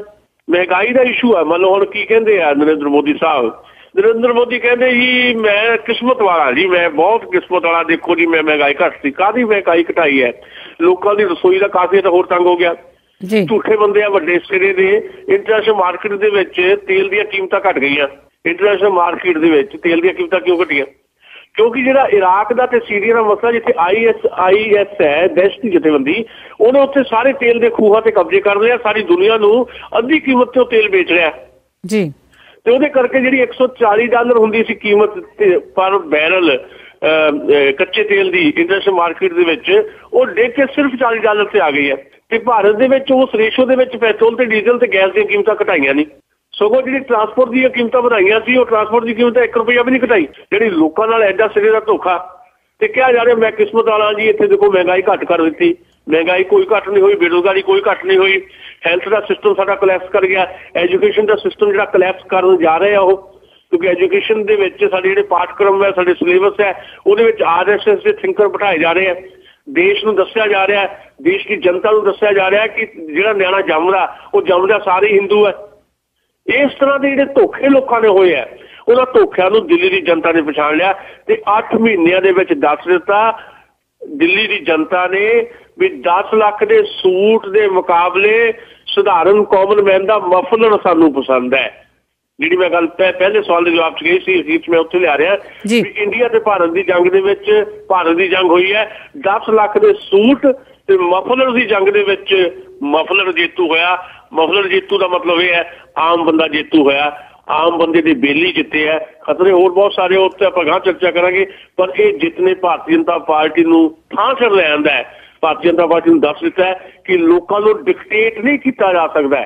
ਇਸ ਡੈਮੋਕ੍ਰੇਸੀ ਦੇ ਵਿੱਚ ਸਭ ਤੋਂ ਵੱਡੀ ਤਾਕਤ ਜੇ ਕੋਈ ਹੈ ਤਾਂ ਲੋਕ ਹੀ ਹੈ। ਸੋ ਇਹ ਭਾਰਤੀ ਜਮਹੂਰੀਅਤ ਦੀ, ਭਾਰਤੀ ਲੋਕਾਂ ਦੀ ਜਿੱਤ ਹੈ ਜੀ। ਅੱਛਾ ਜੀ, ਜੇ ਆਮ ਆਦਮੀ ਪਾਰਟੀ ਦੀ ਗੱਲ ਕਰੀਏ ਤਾਂ ਇਹਨਾਂ ਨੇ ਵਾਅਦੇ ਬੜੇ ਕੀਤੇ ਆ ਲੋਕਾਂ ਦੇ ਨਾਲ, ਤੇ ਅਗਲਾ ਸਮਾਂ ਬੜਾ ਲੱਗਦਾ ਕਿ ਇਹਨਾਂ ਲਈ ਬੜਾ ਚੁਣੌਤੀਆਂ ਭਰਿਆ ਹੋਵੇਗਾ। ਬਹੁਤ ਚੁਣੌਤੀਆਂ ਭਰਿਆ। ਦੇਖੋ, ਵਾਅਦੇ ਕੁਝ ਹੁੰਦੇ ਆ, ਵਾਅਦੇ ਜਿਹੜੇ ਆ ਤੁਸੀਂ ਕਰ ਦਿੰਦੇ ਹੋ ਤੇ ਉਹਨਾਂ ਨੂੰ ਪੂਰਾ ਕਰਨਾ ਜਿਹੜਾ ਤੁਹਾਡੇ ਵਾਸਤੇ ਬੜੀ ਚਿੰਤਾ ਦਾ ਵਿਸ਼ਾ ਹੋ ਜਾਂਦਾ ਹੈ। ਇੱਕ ਗੱਲ ਤਾਂ ਮੈਂ ਤੁਹਾਨੂੰ ਇਹ ਦੱਸਦਾ ਕਿ ਆਮ ਆਦਮੀ ਪਾਰਟੀ ਨੇ ਜਿਹੜੇ ਵਾਅਦੇ ਕੀਤੇ ਹੈ ਉਹ 100% ਉਹ ਪੂਰੇ ਉਹਨਾਂ ਤੋਂ ਕਰਨੇ ਉਹਨਾਂ ਨੂੰ ਮੁਸ਼ਕਿਲ ਹੈ, ਪਰ ਜੋ 50% ਵੀ 100 ਦੇ ਵਿੱਚੋਂ 50% ਵੀ ਉਹ ਵਾਅਦੇ ਪੂਰੇ ਕਰਦੇ ਹਨ, ਜੇ ਏਦਾਂ ਹੋ ਜਾਵੇ ਤਾਂ 20 ਸਾਲ ਆਮ ਆਦਮੀ ਪਾਰਟੀ ਨੂੰ ਦਿੱਲੀ ਤੋਂ ਕੋਈ ਹਿਲਾ ਨਹੀਂ ਸਕਦਾ ਜੀ। ਪਰ ਖਤਰੇ ਹੈ।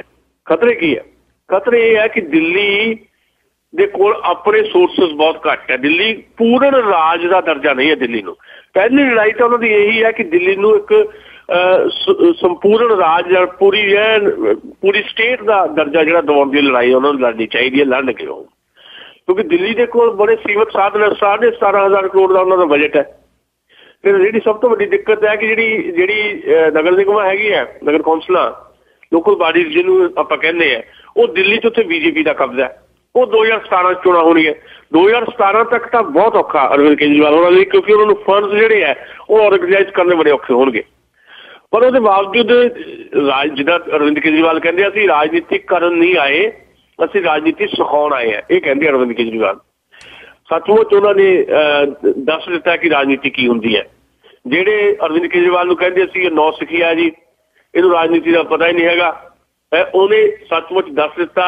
ਦੋ ਜਿਹੜੀਆਂ ਬਹੁਤ ਸਟੈਬਲਿਸ਼ ਪਾਰਟੀਆਂ ਦੇਸ਼ ਦੀਆਂ, 127, 28, 29 ਸਾਲ ਪੁਰਾਣੀ ਕਾਂਗਰਸ ਤੇ RSS ਤੋਂ ਬਾਅਦ ਬਣੀ ਜਿਹੜੀ ਰਾਜਨੀਤਿਕ ਪਾਰਟੀ ਭਾਰਤੀ ਜਨਤਾ ਪਾਰਟੀ, ਦੋ ਵੱਡੀਆਂ ਪਾਰਟੀਆਂ, ਉਹਨਾਂ ਨੂੰ ਦੱਸ ਦਿੱਤਾ ਰਾਜਨੀਤੀ ਕੀ ਹੁੰਦੀ ਹੈ ਅਰਵਿੰਦ ਕੇਜਰੀਵਾਲ ਨੇ। ਤੇ ਉਮੀਦ ਕੀਤੀ ਜਾਣੀ ਚਾਹੀਦੀ ਹੈ ਕਿ ਹੁਣ ਮੁੱਖ ਮੰਤਰੀ ਬਣਨ ਤੋਂ ਬਾਅਦ ਜਿਹੜੀਆਂ ਚੁਣੌਤੀਆਂ ਉਹਦੇ ਤੋਂ ਪਾਰ ਜਾਣ ਦਾ ਤਰੀਕਾ ਵੀ ਉਹ ਲੱਭਣਗੇ, ਕਿਉਂਕਿ ਉਹਨਾਂ ਨੂੰ ਜਿਹੜਾ ਗ੍ਰਹਿ ਦਾ ਮਾਮਲਾ ਆ, ਪੁਲਿਸ ਦਾ ਡਿਪਾਰਟਮੈਂਟ ਹੈ, ਉਹ ਸਾਰੇ 'ਤੇ ਡਿਪੈਂਡ ਕਰਨਾ ਪਏਗਾ ਨਰਿੰਦਰ ਮੋਦੀ ਦੀ ਸਰਕਾਰ ਤੇ। ਨਰਿੰਦਰ ਮੋਦੀ ਨੇ ਸਭ ਤੋਂ ਪਹਿਲਾਂ, ਜਦੋਂ ਟ੍ਰੈਂਡ ਚੱਲ ਰਿਹਾ ਸੀ ਕੱਲ, ਸਭ ਤੋਂ ਪਹਿਲਾਂ ਨਰਿੰਦਰ ਮੋਦੀ ਨੇ ਫੋਨ ਕੀਤਾ ਅਰਵਿੰਦ ਕੇਜਰੀਵਾਲ ਨੂੰ, ਵਧਾਈ ਦਿੱਤੀ ਤੇ ਨਾਲ ਕਿਹਾ ਕਿ ਆਓ ਮੇਰੇ ਨਾਲ ਚਾਹ ਤੇ ਆਓ, ਚਾਹ ਪੀਓ। ਔਰ ਜੇ ਤਾਂ ਨਰਿੰਦਰ ਮੋਦੀ ਤੇ ਉਹਨਾਂ ਦੀ ਪਾਰਟੀ ਭਾਰਤੀ ਜਨਤਾ ਪਾਰਟੀ ਨੇ ਥੋੜਾ ਬਹੁਤ ਵੀ ਰਾਜਨੀਤੀ ਤੋਂ ਕੰਮ ਲਿਆ ਤਾਂ ਉਹ ਅਰਵਿੰਦ ਕੇਜਰੀਵਾਲ ਦੀਆਂ ਗੱਲਾਂ ਨੂੰ ਹੋਂ ਪਰੇ ਕਹਿ ਕੇ ਨਹੀਂ ਛੱਡ ਸਕਦੇ। ਅਰਵਿੰਦ ਕੇਜਰੀਵਾਲ ਦੀਆਂ ਡਿਮਾਂਡ ਜਿਹੜੀਆਂ ਹੋਣਗੀਆਂ ਦਿੱਲੀ ਦੀ ਜਨਤਾ ਲਈ, ਉਹਨਾਂ ਨੂੰ ਮੰਨਣੀਆਂ ਪੈਣਗੀਆਂ। ਜੇ ਅਰਵਿੰਦ ਕੇਜਰੀਵਾਲ ਦੇ ਕੰਮਾਂ ਦੇ ਵਿੱਚ ਕੋਈ ਹਰਡਲ ਪੈਦਾ ਕਰਦੇ ਆ, ਉਹ ਰੁਕਾਵਟ ਪੈਦਾ ਕਰਦੇ ਆ, ਤਾਂ ਫਿਰ ਨਰਿੰਦਰ ਮੋਦੀ ਤੇ ਉਹਨਾਂ ਅਮਿਤ ਸ਼ਾਹ ਤੇ ਭਾਰਤੀ ਜਨਤਾ ਪਾਰਟੀ ਦੀ ਲੀਡਰਸ਼ਿਪ ਉਹਨੂੰ ਇੱਕ ਖਲਨਾਇਕ ਦੇ ਤੌਰ ਤੇ ਅਰਵਿੰਦ ਕੇਜਰੀਵਾਲ ਪੇਸ਼ ਕਰਨਗੇ। ਦੂਜੀ ਗੱਲ, ਅਰਵਿੰਦ ਕੇਜਰੀਵਾਲ ਨੇ ਕਹਿ ਦਿੱਤਾ ਕਿ ਮੈਂ ਇੱਕ ਗਲਤੀ ਕੀਤੀ ਹੈ। ਉਹ ਗਲਤੀ ਸੀ 49 ਦਿਨ ਦੀ ਸਰਕਾਰ ਤੋਂ ਬਾਅਦ ਰਿਜ਼ਾਈਨ ਕਰਨਾ। ਹੁਣ ਮੈਂ ਰਿਜ਼ਾਈਨ ਨਹੀਂ ਕਰਦਾ, 5 ਸਾਲ ਰਾਜ ਕਰਾਂਗਾ। ਉਹ 5 ਸਾਲ ਦੇ ਵਿੱਚ ਸੀਮਤ ਸਾਧਨ ਹੁੰਦਿਆਂ ਵੀ ਬਹੁਤ ਕੁਝ ਕਰ ਸਕਦੇ ਆ, ਪਰ ਚੁਣੌਤੀਆਂ ਬਹੁਤ ਵੱਡੀਆਂ। ਉਹਨਾਂ ਵਾਸਤੇ ਉਹਨਾਂ ਨੂੰ ਇੱਕ ਰਣਨੀਤੀ ਬਣਾਉਣੀ ਪਏਗੀ। ਸਿਰਫ ਹਵਾ 'ਚ ਗੱਲਾਂ ਕਰਕੇ, ਆਦਰਸ਼ਕ ਗੱਲਾਂ ਕਰਕੇ ਜਿਹੜਾ ਆ ਉਹ ਗੱਲ ਨਹੀਂ ਚਲਾਈ ਜਾ ਸਕਦੀ। ਉਹਨਾਂ ਨੂੰ ਇੱਕ ਰਣਨੀਤੀ ਬਣਾ ਕੇ ਉਹਨੂੰ ਇੰਪਲੀਮੈਂਟ ਕਰਨਾ ਪਏਗਾ। ਉਹਨਾਂ ਨੂੰ ਉਹ ਅਰਵਿੰਦ ਕੇਜਰੀਵਾਲ ਤੁਸੀਂ ਕਹਿ ਸਕਦੇ ਹੋ ਅਭਿਮਨਿਊ ਵਾਂਗੂ ਹੈ। ਇਸ ਵੇਲੇ ਉਹ ਐਨ ਪ੍ਰਵੇਸ਼ ਕਰ ਜਾਣਗੇ, ਐਨ ਜੰਗ ਦੇ ਮੈਦਾਨ ਦੇ ਅੰਦਰ ਤੱਕ ਜਾਣਗੇ, ਪਰ ਵਾਪਸ ਉੱਥੋਂ ਕਿੱਦਾਂ ਮੁੜਨਾ ਇਹ ਰਸਤਾ ਉਹਨਾਂ ਨੂੰ ਹਾਲੇ ਲੱਭਣਾ ਪਏਗਾ। ਸੱਚਮੁੱਚ ਅਭਿਮਨਿਊ ਵਾਲਾ ਅੰਤ ਜਿਹੜਾ ਆ ਉਹਨਾਂ ਦਾ ਨਹੀਂ ਹੋਣਾ ਚਾਹੀਦਾ। ਉਹਨਾਂ ਨੂੰ ਉਹ ਜਾਲ ਤੋੜ ਕੇ ਵਾਪਸ ਆਉਣ ਦੀ ਜਾਂਚ ਵੀ ਜਿਹੜੀ ਹੈ ਸਿੱਖਣੀ ਪਏਗੀ। ਇਹ ਉਹਨਾਂ ਦੇ ਵਾਸਤੇ ਟੈਸਟ ਹੈ, ਉਹਨਾਂ ਦੇ ਵਾਸਤੇ ਚੁਣੌਤੀ ਹੈ ਜੀ। ਜੀ, ਤੇ ਜਿਸ ਤਰ੍ਹਾਂ ਜੀ ਦਿੱਲੀ ਦੇ ਵਿੱਚ ਆਮ ਆਦਮੀ ਪਾਰਟੀ ਜਿੱਤੀ ਆ, ਸੋਸ਼ਲ ਮੀਡੀਆ ਦੇ ਥਰੂ ਆਪਾਂ ਨੂੰ ਪਤਾ ਲੱਗਦਾ ਕਿ ਵੱਖ-ਵੱਖ ਕੰਟਰੀਆਂ ਦੇ ਵਿੱਚ ਜਾਂ ਪੰਜਾਬ ਦੇ ਵਿੱਚ ਵੱਖ-ਵੱਖ ਸ਼ਹਿਰਾਂ ਦੇ ਵਿੱਚ NRI ਆ ਜਾਂ ਬਾਕੀ ਪੰਜਾਬੀ ਆ, ਉਹ ਉਹਨਾਂ ਨੂੰ ਬੜੀ ਆਸ ਵੱਜੀ ਆ ਕਿ ਪੰਜਾਬ ਦੇ ਵਿੱਚ ਵੀ ਕੁਝ ਹੋਊਗਾ। ਕੀ ਇਸ ਦਾ ਪੰਜਾਬ ਤੇ ਅਸਰ ਪਊਗਾ? ਦੇਖੋ, ਅਸਰ ਤਾਂ ਸਾਰੇ ਦੇਸ਼ ਤੇ ਪੈਣਾ ਹੈ, ਪਰ ਪੰਜਾਬ ਦੇ ਵਿੱਚ ਇਹਦਾ ਅਸਰ ਜ਼ਿਆਦਾ ਪਏਗਾ। ਉਹਦਾ ਕਾਰਨ ਹੈ, ਨੰਬਰ 1 ਤਾਂ ਪੰਜਾਬ ਦੇ ਵਿੱਚ ਆਪ ਮਹਾਰਾਈ ਲੋਕਾਂ ਨੇ ਲੋਕ ਸਭਾ ਚੋਣਾਂ ਦੇ ਵਿੱਚ ਆਮ ਆਦਮੀ ਪਾਰਟੀ ਦੇ 4 ਮੈਂਬਰ ਪਾਰਲੀਮੈਂਟ ਬਣਾਤੇ ਹੈ। ਭਗਵੰਤ ਮਾਨ ਦੀ ਤਾਂ ਕਿਤੇ ਨਾ ਕਿਤੇ ਉਮੀਦ ਸੀ ਵੀ ਉਹ ਜਿੱਤ ਜਾਣਗੇ ਸੰਗਰੂਰ ਤੋਂ। ਕਾਮੇਡੀਅਨ ਦੇ ਤੌਰ ਤੇ ਪ੍ਰਸਿੱਧ ਸੀ, ਕੁਝ ਸਮੇਂ ਤੋਂ ਰਾਜਨੀਤੀ ਸੀ ਮਨਪ੍ਰੀਤ ਬਾਦਲ ਦੇ ਨਾਲ, ਤੇ ਇਸ ਕਰਕੇ ਉਹ ਐਕਟਿਵ ਸੀ ਲਗਾਤਾਰ। ਕਿਸੇ ਨੇ ਇਹ ਨਹੀਂ ਸੀ ਸੋਚਿਆ ਵੀ 3 ਹੋਰ ਮੈਂਬਰ ਪਾਰਲੀਮੈਂਟ ਵੀ ਜਿੱਤ ਜਾਣਗੇ। ਖਾਸ ਤੌਰ ਤੇ ਫਰੀਦਕੋਟ ਤੋਂ ਇਸ ਤਰ੍ਹਾਂ ਜਿੱਤਣਾ ਆਮ ਆਦਮੀ ਪਾਰਟੀ ਦਾ। ਬਾਕੀ ਜਿਹੜੇ ਕੈਂਡੀਡੇਟ ਸੀ ਉਹ ਵੀ ਕਾਫੀ ਜ਼ਿਆਦਾ ਵੋਟਾਂ ਲੈ ਗਏ। ਸੁੱਚਾ ਸਿੰਘ ਛੋਟੇਪੁਰ ਵੀ 2 ਲੱਖ ਦੇ ਨੇੜੇ ਵੋਟਾਂ ਲੈ ਗਏ। ਜੋਤੀ ਮਾਨ ਜਲੰਧਰ ਵਾਲੀ ਜਿਹੜੀ ਬਿਲਕੁਲ ਰਾਜਨੀਤੀ ਤੋਂ ਕੋਰੀ ਸੀ, ਜਿਹਨੂੰ ਇਹ ਵੀ ਨਹੀਂ ਸੀ ਪਤਾ ਜੋਤੀ ਮਾਨ ਨੂੰ ਜਿਹੜੀ ਜਲੰਧਰ ਮੈਂਬਰ ਪਾਰਲੀਮੈਂਟ ਦੇ ਤੌਰ ਤੇ ਚੋਣ ਲੜ ਰਹੀ ਸੀ ਆਮ ਆਦਮੀ ਪਾਰਟੀ ਵੱਲੋਂ, ਉਹਨੂੰ ਇਹ ਵੀ ਨਹੀਂ ਸੀ ਪਤਾ ਕਿ ਭਾਰਤ ਦੇ ਪਾਰਲੀਮੈਂਟ ਦੇ ਕਿੰਨੇ ਮੈਂਬਰ ਹੈ। ਉਹਨੂੰ ਇਹ ਵੀ ਨਹੀਂ ਸੀ ਪਤਾ ਕਿ ਉਹਦੇ ਆਪਣੇ ਹਲਕੇ 'ਚ ਜਲੰਧਰ ਲੋਕ ਸਭਾ ਦੇ ਵਿੱਚ ਕਿੰਨੀਆਂ ਵੋਟਾਂ ਹੈ। ਉਹ ਵੀ 2.5 ਲੱਖ ਵੋਟਾਂ ਲੈ ਗਈ ਸੀ। ਜਿਹੜੀ ਇਹ ਆਪ ਮੁਹਾਰਤਾ ਸੀ, ਲੋਕਾਂ ਨੇ ਦੁਖੀ ਹੋ ਕੇ ਅੱਕਿਆ ਹੋਇਆ ਨੇ, ਥੱਕਿਆ ਹੋਇਆ ਨੇ, ਟੁੱਟਿਆ ਹੋਇਆ ਨੇ, ਦੁੱਖਾਂ ਦੇ ਮਾਰਿਆਂ ਨੇ ਤੇ ਬਹੁਤ ਦੁਖੀ ਹੋ ਕੇ ਅਕਾਲੀਆਂ ਤੋਂ, ਬੀਜੇਪੀ ਤੋਂ ਦੁਖੀ ਹੋ ਕੇ, ਕਾਂਗਰਸੀਆਂ ਤੋਂ ਦੁਖੀ ਹੋ ਕੇ ਆਮ ਆਦਮੀ ਪਾਰਟੀ ਨੂੰ ਆਪ ਮੁਹਾਰੇ ਵੋਟਾਂ ਪਾਈਆਂ। ਤੇ ਦਿੱਲੀ ਦੇ ਨਤੀਜੇ ਜਿਹੜੇ ਆਏ ਆ, ਉਹ ਦਿੱਲੀ ਦੇ ਨਤੀਜੇ ਜਿਹੜੇ ਆ ਉਹ ਪੰਜਾਬ ਦੇ ਲੋਕਾਂ 'ਚ ਨਵਾਂ ਉਤਸ਼ਾਹ ਜਿਹੜਾ ਉਹਦਾ ਸੰਚਾਰ ਕਰ ਰਿਹਾ ਹੈ। ਇਸ ਕਰਕੇ ਪੰਜਾਬ 'ਤੇ ਸਭ ਤੋਂ ਜ਼ਿਆਦਾ ਅਸਰ ਪਏਗਾ। 2017 ਦੀਆਂ ਵਿਧਾਨ ਸਭਾ ਚੋਣਾਂ ਵਾਸਤੇ ਕਮਰ ਕੱਸਣੀ ਪਏਗੀ ਆਮ ਆਦਮੀ ਪਾਰਟੀ ਨੂੰ। ਪਰ ਜਿਹੜਾ ਜਦੋਂ ਤੁਸੀਂ NRI ਭੈਣਾਂ ਭਰਾਵਾਂ ਦਾ ਜ਼ਿਕਰ ਕੀਤਾ, ਉਮੀਦਾਂ ਅਸੀਂ ਲਾ ਲੈਂਦੇ ਹਾਂ। ਅਸੀਂ ਅਸਲ 'ਚ ਭਾਵਕ ਲੋਕ ਹੈ ਤੇ ਜਿਹੜੇ ਸਾਡੇ ਅਮਰੀਕਾ ਕੈਨੇਡਾ ਦੇ ਜਿਹੜੇ ਪੰਜਾਬੀ ਹੈ ਉਹ ਭਾਵਕ ਤੋਂ ਵੀ ਅਗਲੀ ਸਟੇਜ 'ਚ ਉਪ ਭਾਵਕ ਹੈ। ਉਹ ਇਸ ਕਰਕੇ ਉਪ ਭਾਵਕ ਹੈ। ਉਹ ਕੋਈ ਮਤਲਬ ਭਾਵਕ ਹੋਣਾ, ਜਿਹੜਾ ਬੰਦਾ ਇਮੋਸ਼ਨਲ ਨਹੀਂ ਹੈ ਉਹ ਬੰਦਾ ਕਾਹਦਾ।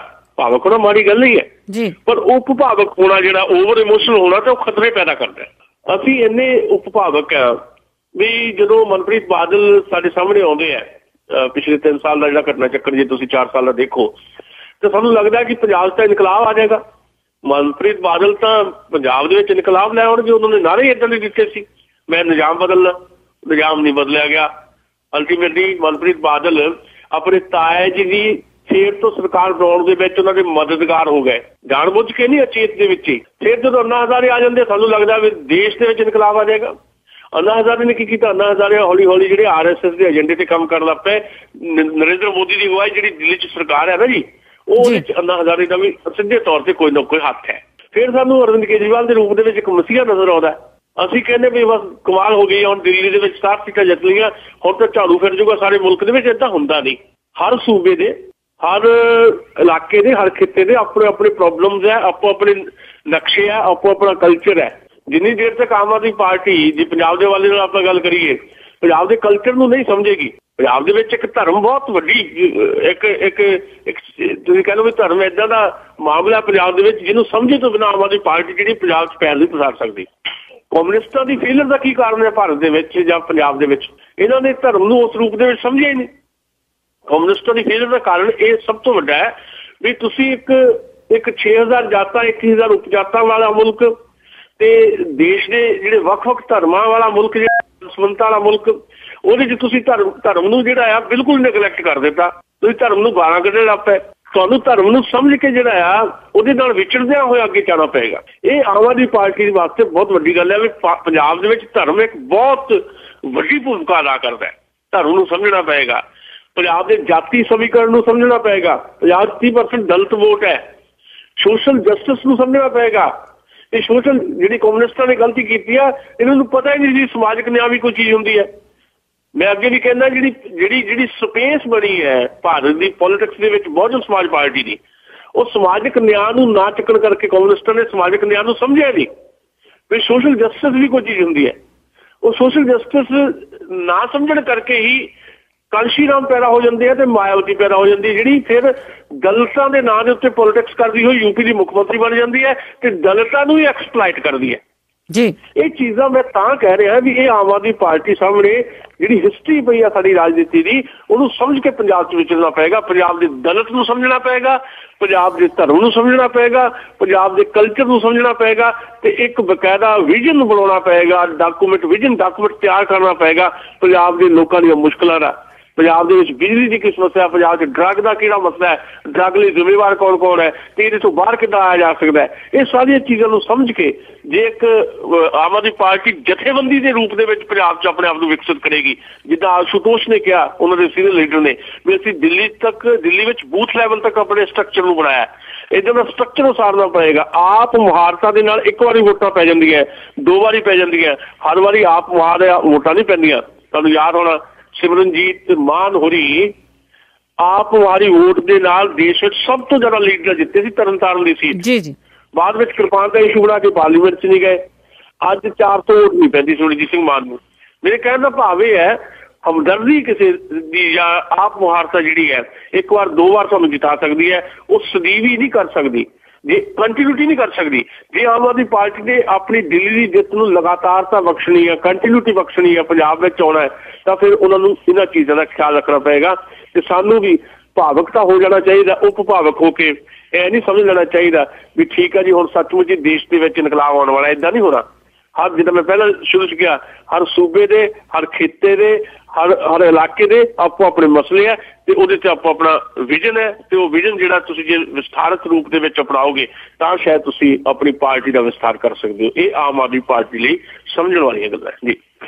ਜਿਸ ਤਰ੍ਹਾਂ ਜੀ ਇਹਨਾਂ ਨੇ ਦਿੱਲੀ ਦੇ ਵਿੱਚ ਹੁੰਜਾ ਫੇਰ ਜਿੱਤ ਕੀਤੀ ਆ, ਆਪਣੀ ਆਸ ਤੋਂ ਵੀ ਵੱਧ ਇਹਨਾਂ ਨੇ ਵੋਟਾਂ ਜਿੱਤੀਆਂ ਆ, ਤੇ ਪਰ ਨਗਰ ਨਿਗਮ ਦੀਆਂ ਚੋਣਾਂ ਤੋਂ ਕਿਉਂ ਭਾਜੂ ਹੋ ਰਹੇ ਆ? ਉਹੀ ਗੱਲ ਹੈ ਨਾ ਜੀ, ਜਿਹੜੀ ਮੈਂ ਕਹਿ ਰਿਹਾ ਵੀ ਇਹਨਾਂ ਨੇ, ਆਮ ਆਦਮੀ ਪਾਰਟੀ ਨੇ ਹਲੇ ਆਪਣਾ ਜਿਹੜਾ ਸਟਰਕਚਰ ਜਿਹੜਾ ਆ, ਆਪਣਾ ਢਾਂਚਾ ਜਿਹੜਾ ਆ ਪਾਰਟੀ ਦਾ, ਜਥੇਬੰਦੀ ਦਾ, ਉਹ ਪੰਜਾਬ ਦੇ ਵਿੱਚ ਡਿਵੈਲਪ ਨਹੀਂ ਕੀਤਾ। ਔਰ ਇੱਕ ਗੱਲ ਹੋਰ ਮੈਂ ਤੁਹਾਨੂੰ ਇਹਦੇ 'ਚ ਦੱਸਦਾ, ਉਹ ਇਹ ਹੈ ਵੀ ਤੁਹਾਨੂੰ ਭਗਵੰਤ ਮਾਨ ਹੋਰੀ member parliament Aam Aadmi party ਦੇ, ਉਹ ਲੋਕ ਸਭਾ ਦੇ ਵਿੱਚ ਬੋਲਦੇ ਨਜ਼ਰ ਆਉਣਗੇ ਜੀ। ਲੋਕ ਸਭਾ 'ਚੋਂ ਬੋਲਦੇ ਆ, ਬਹੁਤ ਵਧੀਆ ਬੋਲਦੇ ਆ। ਉਹਦੀਆਂ ਬਹੁਤ ਸਾਰੀਆਂ ਕਲਿੱਪਿੰਗਸ ਜਿਹੜੀਆਂ ਆ ਫੇਸਬੁੱਕ ਤੇ ਸੋਸ਼ਲ ਮੀਡੀਆ ਤੇ ਛਾਈਆਂ ਹੁੰਦੀਆਂ। ਇਹ ਕਮਾਲ ਕਰਤੀ ਭਗਵੰਤ ਮਾਨ ਨੇ। ਪਰ ਆਪਣੇ ਹਲਕੇ 'ਚ ਨਹੀਂ ਜਾਂਦੇ ਉਹ, ਜਿਹੜੇ ਉਹਨਾਂ ਨੇ ਆਪਣੇ ਹਲਕੇ ਦੇ, ਜਿਸ ਹਲਕੇ ਨੇ 2 ਲੱਖ ਵੋਟਾਂ ਨਾਲ ਉਹਨਾਂ ਨੂੰ ਜਿਤਾਇਆ ਤੇ ਸੁਖਦੇਵ ਸਿੰਘ ਢੀਂਡਸੇ ਨੂੰ ਹਰਾਇਆ, ਉਸ ਹਲਕੇ ਦੇ ਲੋਕਾਂ ਨਾਲ ਉਹਨਾਂ ਦਾ ਰਾਬਤਾ ਹੈ ਨਹੀਂ ਉਸ ਰੂਪ ਦੇ ਵਿੱਚ। ਡਾਕਟਰ ਧਰਮਵੀਰ ਗਾਂਧੀ ਵੀ ਬਹੁਤ ਐਕਟਿਵ ਹੈ, ਪਰ ਆਪਣੇ ਹਲਕੇ 'ਚ ਰਹਿੰਦੇ ਆ ਥੋੜਾ ਬਹੁਤ। ਪਰ ਜਿਹੜੇ ਬਾਕੀ ਜਿਹੜੇ 2 ਹੋਰ MP ਚੁਣੇ ਗਏ, ਇਹ 4 MPਆਂ ਨੇ ਪੰਜਾਬ ਦੇ ਲੋਕਾਂ ਨਾਲ ਉਹ ਤਾਲਮੇਲ ਨਹੀਂ ਬਣਾਇਆ ਜਿਹੜਾ ਇੱਕ ਮੈਂਬਰ ਪਾਰਲੀਮੈਂਟ ਦਾ ਹੁੰਦਾ। ਜਾਣੀ ਕਿਤੇ ਜਿਹੜੀ ਸੋਸ਼ਲ ਆਡਿਟਿੰਗ ਨਾ ਹੋ ਜਾਏ ਤੇ ਸਮਾਜਿਕ ਤੌਰ ਦੇ ਉੱਤੇ ਲੋਕ ਜਿਹੜੇ ਆ ਉਹ ਰਿਐਕਟ ਨਾ ਕਰ ਜਾਣ, ਇਸ ਕਰਕੇ ਹਾਲੇ ਸਮਾਂ ਨਹੀਂ ਸੀ ਵੀ ਉਹ ਚੋਣ ਲੜਦੇ ਪੰਜਾਬ ਦੇ ਵਿੱਚ ਨਗਰ ਨਿਗਮ ਦੀਆਂ। ਭਾਵੇਂ ਬਹਾਨਾ ਇਹ ਬਣਾਇਆ ਗਿਆ ਕਿ ਦਿੱਲੀ ਦੀਆਂ ਚੋਣਾਂ ਤਾਂ BJP ਲਈ ਵੀ ਸੀ, ਦਿੱਲੀ ਦੀਆਂ ਚੋਣਾਂ ਤਾਂ ਅਕਾਲੀ ਦਲ ਲਈ ਵੀ ਸੀ। ਹੁਣ ਦਿੱਲੀ ਦੀਆਂ ਚੋਣਾਂ ਕਰਕੇ ਤੁਸੀਂ ਜੇ ਪੰਜਾਬ 'ਚ ਨਹੀਂ ਚੋਣ ਲੜ ਰਹੇ ਹੁਣ, ਤਾਂ ਉਹਦਾ ਮਤਲਬ ਹੈ ਕਿ ਤੁਹਾਡੀ ਜਥੇਬੰਦੀ ਦਾ ਵਿਕਾਸ ਨਹੀਂ ਹੋਇਆ ਪੰਜਾਬ 'ਚ। ਪੰਜਾਬ ਦੇ ਵਿੱਚ ਜੇ ਉਹ ਹੁਣ ਨਗਰ ਨਿਗਮ ਦੀਆਂ ਚੋਣਾਂ ਲੜਦੇ ਤਾਂ ਬਹੁਤ ਵੱਡੀ ਕਾਮਯਾਬੀ ਦੀ ਕੋਈ ਉਮੀਦ ਨਹੀਂ ਸੀ। ਇਹ ਤੁਸੀਂ ਰਾਜਨੀਤਿਕ ਤੌਰ ਦੇ ਉੱਤੇ ਸ਼ਾਇਦ ਉਹਨਾਂ ਨੇ ਗਲਤ ਫੈਸਲਾ ਲਿਆ ਹੋਵੇ ਜਾਂ ਸਹੀ ਲਿਆ ਹੋਵੇ, ਪਰ ਮੇਰੀ ਨਜ਼ਰ ਦੇ ਵਿੱਚ ਉਹਨਾਂ ਦਾ ਫੈਸਲਾ ਇਸ ਕਰਕੇ ਸਹੀ ਹੈ ਵੀ ਇਸ ਤੋਂ ਚੰਗਾ ਕਿ ਹਾਰ ਜਾਈਏ, ਵੀ ਤੁਸੀਂ ਇਹ ਚੋਣਾਂ ਜਿਹੜੀਆਂ ਦਿੱਲੀ ਦੀਆਂ ਚੋਣਾਂ 'ਚ ਰੁੱਝੇ ਹੋਣ ਦਾ ਬਹਾਨਾ ਲਾ ਕੇ ਛੱਡ ਜਾਓ ਤੇ 2017 ਦੀ ਤਿਆਰੀ ਕਰੋ। ਸੋ 2017 ਦੀ ਤਿਆਰੀ ਜਿਹੜੀ ਹੈ ਨਿੱਠ ਕੇ ਹੁਣ ਕਰਨ ਦੀ ਉਹਨਾਂ ਦੀ ਤਿਆਰੀ ਹੋਏਗੀ। ਇਸ ਕਰਕੇ ਨਗਰ ਨਿਗਮ ਦੀਆਂ ਚੋਣਾਂ 'ਚ ਆਮ ਆਦਮੀ ਪਾਰਟੀ ਦੇ ਕੁਝ ਲੋਕ ਜ਼ਰੂਰ ਲੜਨਗੇ, ਪਰ ਉਹ ਆਜ਼ਾਦ ਉਮੀਦਵਾਰ ਦੇ ਤੌਰ ਤੇ ਲੜਨਗੇ, ਝਾੜੂ ਦੇ ਨਿਸ਼ਾਨ ਤੇ ਨਹੀਂ ਲੜਨਗੇ ਜੀ। ਤੇ ਅਖੀਰ ਦੇ ਵਿੱਚ ਮੇਰਾ ਸਵਾਲ ਹੋਊਗਾ ਕਿ ਜਿਸ ਤਰ੍ਹਾਂ ਚੋਣਾਂ ਹੋਈਆਂ ਉਸ ਦੇ ਵਿੱਚ BJP, ਅਕਾਲੀ, ਕਾਂਗਰਸ, ਇਹਨਾਂ ਪਾਰਟੀਆਂ ਦੀ ਕਾਰਗੁਜ਼ਾਰੀ ਕਿਸ ਤਰ੍ਹਾਂ ਦੀ ਰਹੀ ਆ? ਉਹ ਜਿਹੜੀ ਤਾਂ ਦਿੱਲੀ ਦੀ ਚੋਣ ਹੈ ਉਹਦੇ 'ਚ ਭਾਰਤੀ ਜਨਤਾ ਪਾਰਟੀ ਦਾ ਤੁਹਾਨੂੰ ਪਤਾ ਹੀ ਹੈ ਕਿ 3 ਸੀਟਾਂ ਤੇ ਸਿਮਟ ਗਈ ਹੈ, ਪਰ ਉਹਦੇ ਲਈ ਤਸੱਲੀ ਦੀ ਗੱਲ ਇਹ ਹੋ ਸਕਦੀ ਹੈ ਉਹ 30% ਵੋਟਾਂ ਤੇ ਵੀ ਲੈ ਗਏ। ਵੋਟ ਸ਼ੇਅਰ ਉਹਦੇ ਕੋਲ ਹੈ। ਕਾਂਗਰਸ ਪਾਰਟੀ ਦਾ ਵੋਟ ਸ਼ੇਅਰ ਬਹੁਤ ਘੱਟ ਗਿਆ। ਉਹ ਸਾਰਾ ਵੋਟ ਸ਼ੇਅਰ ਜਿਹੜਾ ਸੀ ਕਾਂਗਰਸ ਪਾਰਟੀ ਦਾ ਵੋਟ ਬੈਂਕ ਸਾਰਾ ਸ਼ਿਫਟ ਹੋ ਗਿਆ ਆਮ ਆਦਮੀ ਪਾਰਟੀ ਨੂੰ। ਆਮ ਆਦਮੀ ਪਾਰਟੀ ਨੇ 54% ਤੋਂ ਵੀ ਜ਼ਿਆਦਾ ਵੋਟਾਂ ਲੈ ਲਈਆਂ। ਪੂਰੇ ਅੰਕੜੇ ਸਾਡੇ ਕੋਲ ਆਉਣਗੇ, ਫਿਰ ਅਸੀਂ ਤੁਹਾਡੇ ਨਾਲ ਸਾਂਝੇ ਕਰਾਂਗੇ। ਪਰ ਇਹ ਕਾਂਗਰਸ ਵਾਸਤੇ ਕਾਂਗਰਸ ਇੱਥੇ ਬਿਲਕੁਲ ਹੀ ਹਿੱਟ ਵਿਕਟ ਹੋ ਗਈ ਹੈ ਤੇ ਭਾਰਤੀ ਜਨਤਾ ਪਾਰਟੀ ਵੀ ਬਹੁਤ ਬੁਰੀ ਤਰ੍ਹਾਂ ਹਾਰ ਗਈ ਹੈ। ਭਾਰਤੀ ਜਨਤਾ ਪਾਰਟੀ ਅੱਜ ਜੇ ਉਹਨੂੰ 7 ਸੀਟਾਂ ਮਿਲਦੀਆਂ ਦਿੱਲੀ 'ਚ ਤਾਂ ਉਹਨੇ ਓਪੋਜੀਸ਼ਨ ਦਾ ਦਰਜਾ ਉਹਨੂੰ ਮਿਲਣਾ ਸੀ। ਓਪੋਜੀਸ਼ਨ ਦਾ ਦਰਜਾ ਵੀ ਹਾਸਿਲ ਨਹੀਂ ਕਰ ਸਕੀ ਭਾਰਤੀ ਜਨਤਾ ਪਾਰਟੀ। ਇਸ ਤੋਂ ਜ਼ਿਆਦਾ ਨਮੋਸ਼ੀ ਨਹੀਂ ਹੋ ਸਕਦੀ ਕਿਸੇ ਵੀ ਪਾਰਟੀ ਵਾਸਤੇ ਕਿ ਓਪੋਜੀਸ਼ਨ ਦਾ ਦਰਜਾ ਵੀ ਉਹਨੂੰ ਨਾ ਮਿਲੇ। ਜਿਹੜੀ 7 ਸੀਟਾਂ ਤੇ ਲੀਡ ਕਰ ਰਹੀ ਸੀ ਲੋਕ ਸਭਾ ਚੋਣਾਂ ਦੇ ਦੌਰਾਨ, ਉਹਨੂੰ 3 ਸੀਟਾਂ ਮਿਲੀਆਂ। ਖੁਦ ਉਹਨਾਂ ਦੀ chief ministry candidate Kiran Bedi ਹਾਰ ਗਏ। ਇਹ ਬਹੁਤ ਵੱਡੇ ਝਟਕੇ ਹੈ। ਕਿਰਨ ਬੇਦੀ ਦਾ ਪੋਲੀਟੀਕਲ ਕੈਰੀਅਰ ਸ਼ੁਰੂ ਹੁੰਦਿਆਂ ਸਾਰੀ ਖਤਮ ਹੋ ਗਿਆ ਤੇ BJP ਦੇ ਵਿੱਚ ਬਹੁਤ ਵੱਡੀ ਦਿੱਕਤ ਆਉਣ ਵਾਲੇ ਸਮੇਂ 'ਚ ਅਮਿਤ ਸ਼ਾਹ ਤੇ ਨਰਿੰਦਰ ਮੋਦੀ ਜਿਨ੍ਹਾਂ ਨੂੰ ਹੀਰੋ ਦੇ ਤੌਰ ਤੇ ਪੇਸ਼ ਕੀਤਾ ਗਿਆ ਸੀ, ਅੱਜ ਉਹ ਖਲਨਾਇਕ ਬਣ ਗਏ ਹੈ। ਸੋ BJP ਦੇ ਵਿੱਚ ਆਉਣ ਵਾਲੇ ਦਿਨਾਂ ਦੇ ਵਿੱਚ ਦਕੰਮਣ ਪਏਗਾ ਕਿਉਂਕਿ ਪਾਰਟੀ ਤੋਂ ਵੱਡੇ ਹੋ ਗਏ ਸੀ ਨਰਿੰਦਰ ਮੋਦੀ ਤੇ ਅਮਿਤ ਸ਼ਾਹ। ਹੁਣ ਲਾਲ ਕ੍ਰਿਸ਼ਨ ਅਡਵਾਨੀ ਤੇ ਸੁਸ਼ਮਾ ਸਵਰਾਜ ਜਿਹੜਾ ਇੱਕ ਵੱਖਰਾ ਗਰੁੱਪ ਹੈ ਪਾਰਟੀ ਦੇ ਅੰਦਰ ਹੀ, ਉਹ ਅੰਦਰੋਂ ਅੰਦਰੀ ਜ਼ਰੂਰ ਖੁਸ਼ ਹੋਣਗੇ ਵੀ ਜਿਹੜੀ ਪਾਰਟੀ ਜਿਹੜੀ ਹੈ, ਜਿਹੜੇ ਪਾਰਟੀ ਨੂੰ ਜ਼ਿਆਦਾ ਸਰਵੋਤਮ ਮੰਨਦੇ ਹੈ, ਉਹਨਾਂ ਨੂੰ ਲੱਗਦਾ ਸੀ ਕਿ ਵਿਅਕਤੀ ਵਿਸ਼ੇਸ਼ ਹੁੰਦੇ ਜਾ ਰਹੇ ਹੈ। ਨਰਿੰਦਰ ਮੋਦੀ ਤੇ ਅਮਿਤ ਸ਼ਾਹ ਜਿਹੜੇ ਆ ਉਹ ਕਬਜ਼ਾ ਕਰ ਲਿਆ ਉਹਦੀ ਪਾਰਟੀ ਤੇ। ਉਹ ਅਡਵਾਨੀ ਸਾਹਿਬ ਨੂੰ ਥੋੜਾ ਸੁੱਖ ਦਾ ਸਾਹ ਜ਼ਰੂਰ ਆਇਆ ਹੋਏਗਾ ਤੇ BJP ਤੇ ਕਾਂਗਰਸ ਦੀ ਕਾਰਗੁਜ਼ਾਰੀ ਇਸੇ ਕਿਸਮ ਦੀ ਹੈ ਤੇ ਉਹਨਾਂ ਨੂੰ ਆਉਣ ਵਾਲੇ ਸਮੇਂ 'ਚ ਘੱਟੋ ਘੱਟ 2-4 ਸਾਲ ਜਿਹੜਾ ਸ਼ਾਇਦ ਔਖਾ ਹੋਣਾ ਪਏਗਾ, ਨਵੀਂ ਆਕਸੀਜਨ ਲੈਣੀ ਪਏਗੀ। ਪਰ ਪੰਜਾਬ ਦੇ ਵਿੱਚ ਜੇ ਜ਼ਿਕਰ ਕਰਨਾ ਹੋਵੇ ਲੋਕਲਬਾਜ਼ੀ ਦੀਆਂ ਜਿਹੜੀਆਂ ਚੋਣਾਂ ਹੋ ਰਹੀਆਂ ਉਹ 'ਚ BJP ਤੇ ਅਕਾਲੀ ਦਲ ਰਲ ਕੇ ਚੋਣ ਲੜ ਰਹੇ ਹੈ ਤੇ ਉਹਨਾਂ ਤੋਂ ਬਿਹਤਰ ਕਾਰਗੁਜ਼ਾਰੀ ਦੀ ਉਮੀਦ ਇਸ ਕਰਕੇ ਕਿਉਂਕਿ ਕਾਂਗਰਸ ਵੀ ਖਿੰਡੀ ਪਈ ਹੈ ਤੇ ਆਮ ਆਦਮੀ ਪਾਰਟੀ ਨਾਲ ਚੋਣਾਂ ਦੇ ਮੈਦਾਨ 'ਚ ਨਹੀਂ ਹੈ। ਕਾਂਗਰਸ ਦੇ ਵਿੱਚ ਕੈਪਟਨ ਤੇ ਬਾਜਵੇ ਦਾ ਜਿਹੜਾ ਧੜਾ ਆ ਉਹ ਇਹਨਾਂ ਲੋਕਲ ਬਾਡੀ ਚੋਣਾਂ ਦੇ ਵਿੱਚ ਉਹਨਾਂ ਦੀ ਆਪਸ ਦੀ ਜਿਹੜੀ ਖਿੱਚੋਤਾਣ ਹੈ ਉਹ ਕਾਂਗਰਸ ਨੂੰ ਨੁਕਸਾਨ ਕਰੇਗੀ ਤੇ ਭਾਰਤੀ ਜਨਤਾ ਪਾਰਟੀ ਤੇ ਖਾਸ ਤੌਰ ਤੇ ਸ਼੍ਰੋਮਣੀ ਅਕਾਲੀ ਦਲ ਦੀ ਸਾਂਝ ਜਿਹੜੀ ਹੈ ਉਹ ਆਉਣ ਵਾਲੇ ਸਮੇਂ 'ਚ ਕਿੰਨੀ ਕੁ ਦੇਰ ਤੱਕ ਨਿਭਦੀ ਹੈ ਤੇ ਆਪਾਂ ਅਗਲੇ ਪ੍ਰੋਗਰਾਮ ਚਰਚਾ ਕਰਾਂਗੇ। ਪਰ ਹਾਲ ਦੀ ਘੜੀ ਲੋਕਲ ਬਾਡੀ ਚੋਣਾਂ ਜਿਹੜੀਆਂ ਇਕੱਠੀਆਂ ਲੜ ਰਹੇ ਹੈ ਤੇ ਉਹਦੇ ਵਿੱਚ ਉਹਨਾਂ ਦੀ ਜਿੱਤ ਦੀ ਜ਼ਿਆਦਾ ਉਮੀਦ ਇਸ ਕਰਕੇ ਹੈ ਕਿਉਂਕਿ ਕਾਂਗਰਸ ਪਾਰਟੀ ਬਹੁਤ ਬੁਰੀ ਤਰ੍ਹਾਂ ਖਿੰਡੀ ਹੋਈ ਹੈ। ਜੀ ਬਹੁਤ ਬਹੁਤ ਧੰਨਵਾਦ ਸੁਸ਼ੀਲ ਦਸਾਂਝ ਜੀ। ਬਹੁਤ ਮਿਹਰਬਾਨੀ ਬਲਵਿੰਦਰ ਜੀ। ਪੰਜਾਬੀ ਰੇਡੀਓ USA ਦੇ ਸਾਰੇ ਸਰੋਤਿਆਂ ਨੂੰ ਇੱਕ ਵਾਰ ਫੇਰ ਪਿਆਰ ਭਰੀ ਸਤਿ ਸ਼੍ਰੀ ਅਕਾਲ, ਆਦਾਬ ਤੇ ਨਮਸਕਾਰ। ਖਬਰ ਕੇਂਦਰ ਬਹੁਤ ਬਹੁਤ ਮਿਹਰਬਾਨੀ। ਬਹੁਤ ਬਹੁਤ ਧੰਨਵਾਦ ਜੀ। ਸਤਿ ਸ਼੍ਰੀ ਅਕਾਲ।